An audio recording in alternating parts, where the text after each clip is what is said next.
விசுவாசியும் துரோகியும் தோளோடு தோள் நிற்க முடியுமா என்று எடப்பாடி பழனிசாமி கேள்வி எழுப்பியதற்கு நிலையில் யார் துரோகி என உலகிற்கே தெரியும் என்று அமமுக பொதுச் செயலாளர் டிடிவி தினகரன் பதிலடி கொடுத்துள்ளார். சென்னையில் நியூஸ் 18 தொலைக்காட்சிக்கு பேட்டியளித்த அவர் ஜெயலலிதாவின் தொண்டர்கள் ஓரணியில் திரள்வது உறுதி என்றும் கூறினார்.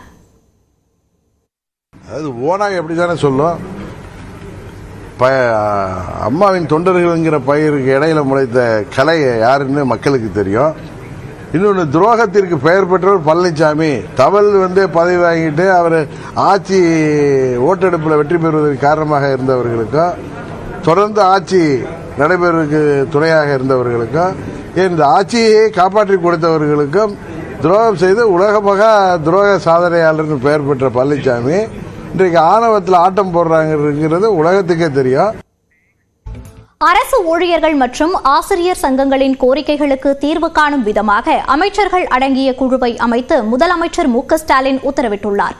தமிழ்நாட்டில் அரசு ஊழியர்களுக்கு புதிய ஓய்வூதிய திட்டத்தை ரத்து செய்து பழைய ஓய்வூதிய திட்டத்தை அமல்படுத்த கோரி அரசு ஊழியர்கள் சங்கத்தினர் நீண்ட காலமாக போராடி வருகின்றனர். இதுகுறித்து பரிந்துரைக்க 9 மாத கால அவகாசத்துடன் IAS அதிகாரிகள் அடங்கிய ஒரு குழுவை தமிழ்நாடு அரசு அமைத்தது. இதற்கு அரசு ஊழியர்கள் சங்கத்தினர் கடும் எதிர்ப்பு தெரிவித்தனர். இந்நிலையில் அரசு ஊழியர்கள் மற்றும் ஆசிரியர் சங்கங்களின் கோரிக்கையை பரிசீலித்து அவற்றின் மீது உரிய முடிவுகளை காணும் பொருட்டு அமைச்சர்கள் அடங்கிய குழுவை அமைத்து முதலமைச்சர் மு.க.ஸ்டாலின் உத்தரவிட்டுள்ளார்.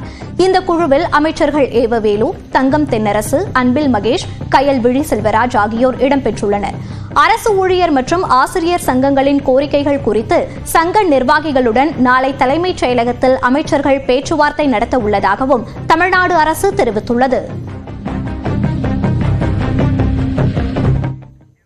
தமிழ்நாட்டில் முதல்வரின் மருந்தகம் என்ற திட்டம் கொண்டுவரப்பட உள்ள நிலையில் அம்மா மருந்தகங்கள் தொடர்ந்து செயல்படும் என திமுக எம்எல்ஏ எழிலன் உறுதியளித்துள்ளார். அது தனி மாடல், அதாவது அந்த கடைகளை யாருமே டிஸ்டர்ப் பண்ண மாட்டாரு. ஏன்னா தமிழ்நாட்டு முதல்வர் ரொம்ப தெளிவாக அம்மா உணவகத்துக்கு அதிகமான நிதி ஒதுக்கீடு செஞ்சவர். எடப்பாடி அவர்கள் முதல்வர் இருந்த போது அந்த பைகள் அவர் பேர் இருக்கனால மாத்தாம அந்த பைகளை கொடுத்தவர்.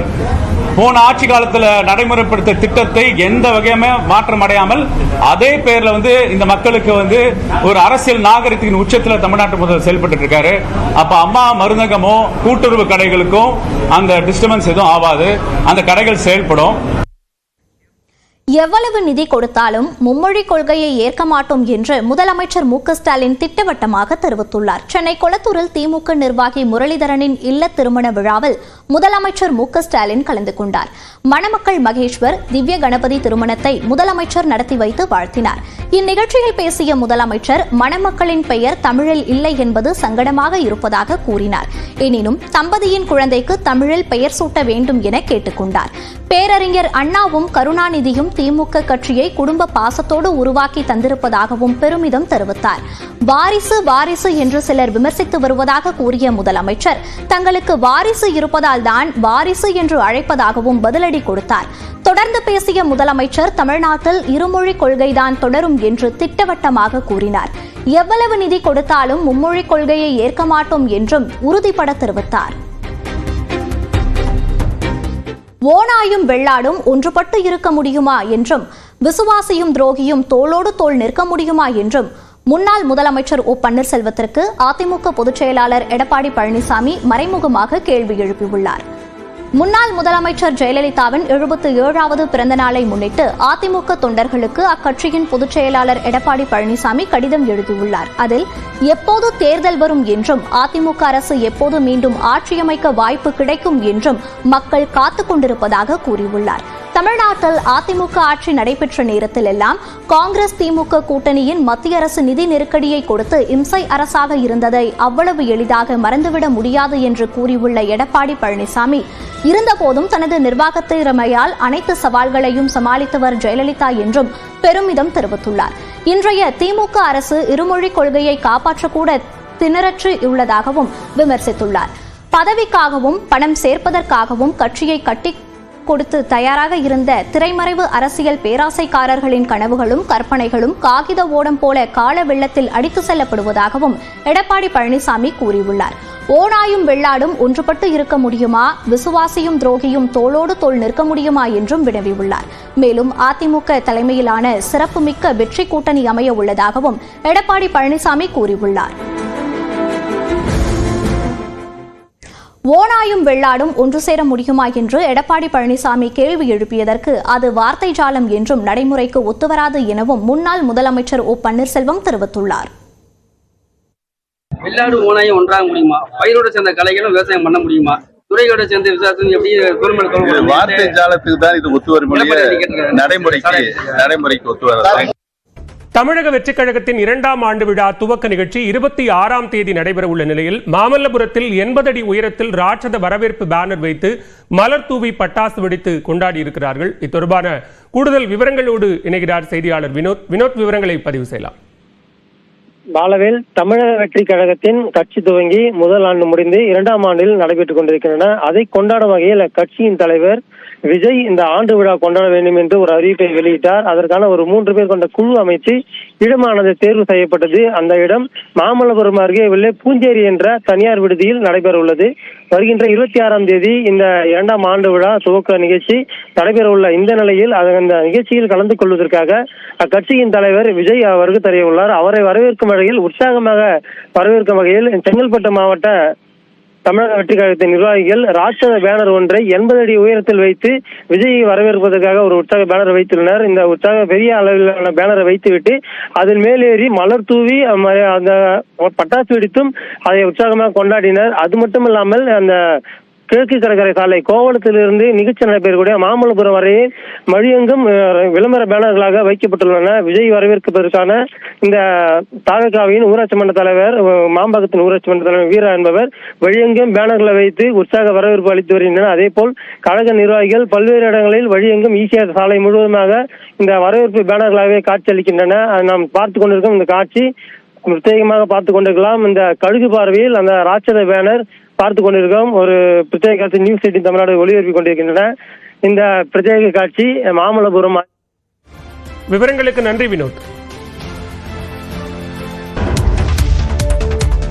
கரூர் மாவட்டம் குளித்தலை அருகே மனவளர்ச்சி குன்றிய மகளை பராமரிக்க அரசு உதவிட வேண்டுமென மாற்றுத்திறனாளி தந்தை கோரிக்கை விடுத்துள்ளார். சேப்பலாப்பட்டி தெற்குமேடு பகுதியைச் சேர்ந்தவர் சங்கப்பிள்ளை. பிறவியிலேயே மாற்றுத்திறனாளியான இவருக்கு 2 பெண் குழந்தைகள் உள்ளனர்.